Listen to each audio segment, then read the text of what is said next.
આ એક પુસ્તક કદાચ આપણી જિંદગીને હંમેશા માટે બદલી શકે છે.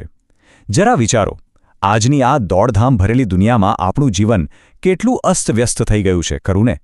સવાર પડે અને તરત જ મોબાઈલમાં નોટિફિકેશન્સનો વરસાદ શરૂ થઈ જાય છે.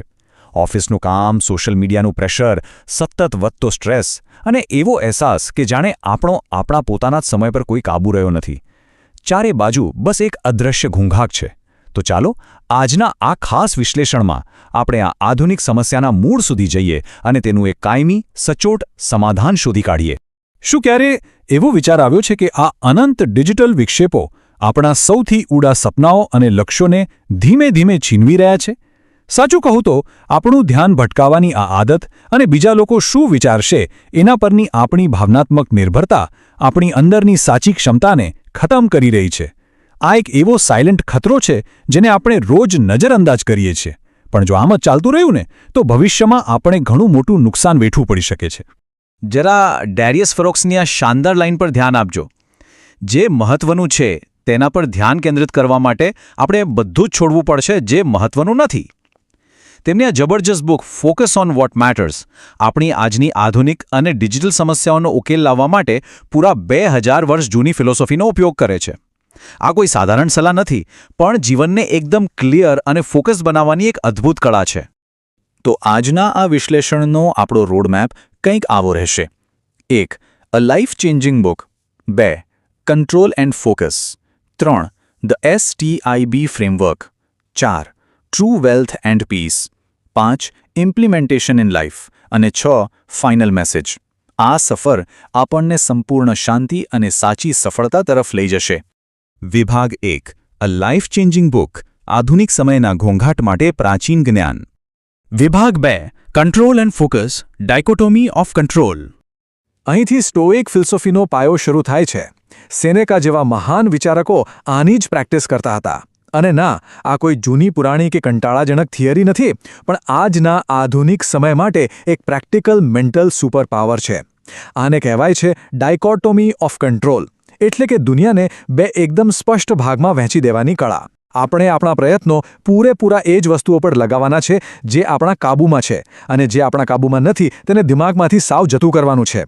નેગેટિવ લાગણીઓને હરાવવા અને એક અતૂટ માનસિકતા બનાવવા માટે આ એક રામબાણ ઇલાજ છે. હવે આને પ્રેક્ટિકલી સમજીએ. અહીં ડાબી બાજુની બાબતો જુઓ જેને આપણે ક્યારેય કંટ્રોલ નથી કરી શકતા, જેમ કે દેશનું અર્થતંત્ર, બીજા લોકો આપણા વિશે શું વિચારે છે તે, અને આપણો ભૂતકાળ. આ બધું માત્ર ને માત્ર ઘોંઘાટ છે. એના પર સમય બગાડવો નકામો છે. જ્યારે જમણી બાજુની બાબતો સંપૂર્ણપણે આપણા જ કાબૂમાં છે. આપણા પોતાના વિચારો, આપણી પ્રતિક્રિયાઓ અને આપણી રોજિંદી આદતો. આપણી બધી જ ઊર્જા અને ફોકસ આ જમણી બાજુ પર જ હોવા જોઈએ. વિભાગ 3. 4 pillars STIB framework. Natural focus માટેનું વાતાવરણ. હવે સૌથી મોટો પ્રશ્ન એ થાય કે આ અતૂટ ફોકસ લાવવું ક્યાંથી?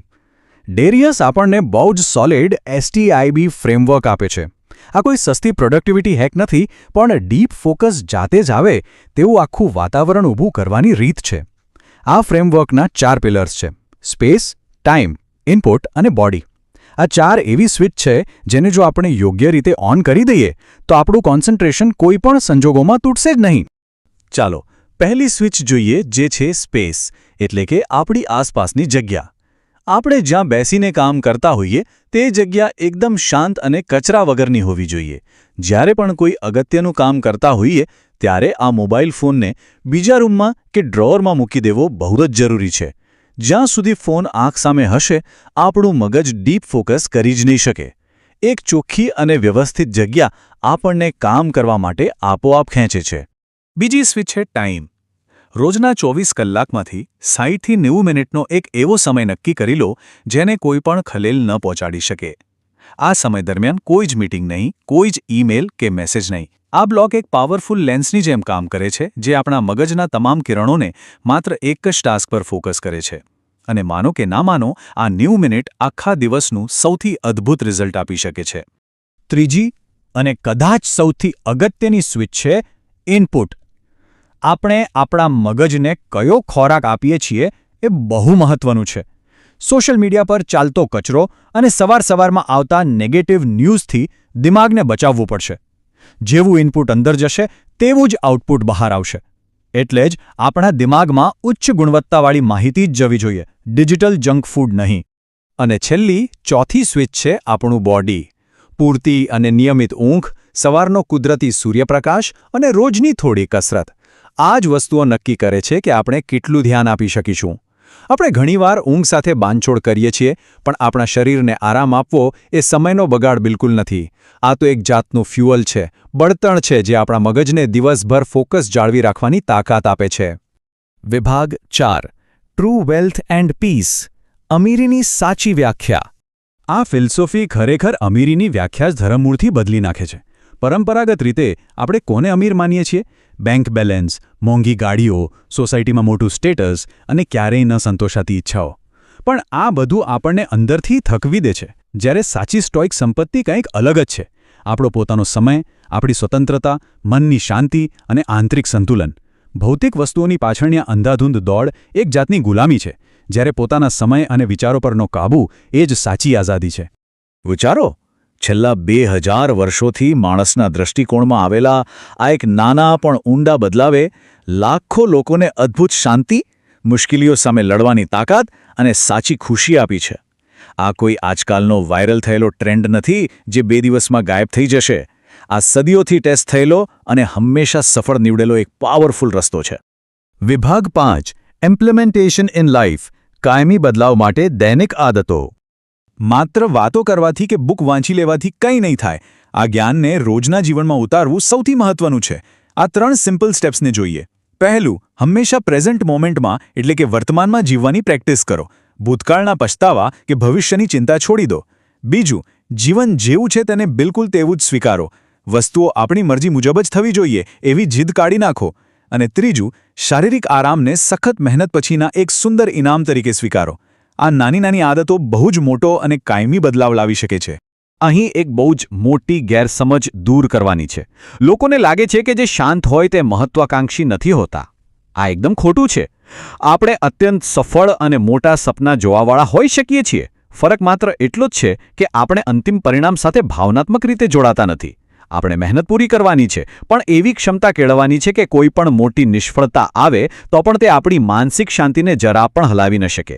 વિભાગ 6. Final message. આપણા જીવનની વાર્તાના લેખક બનવું.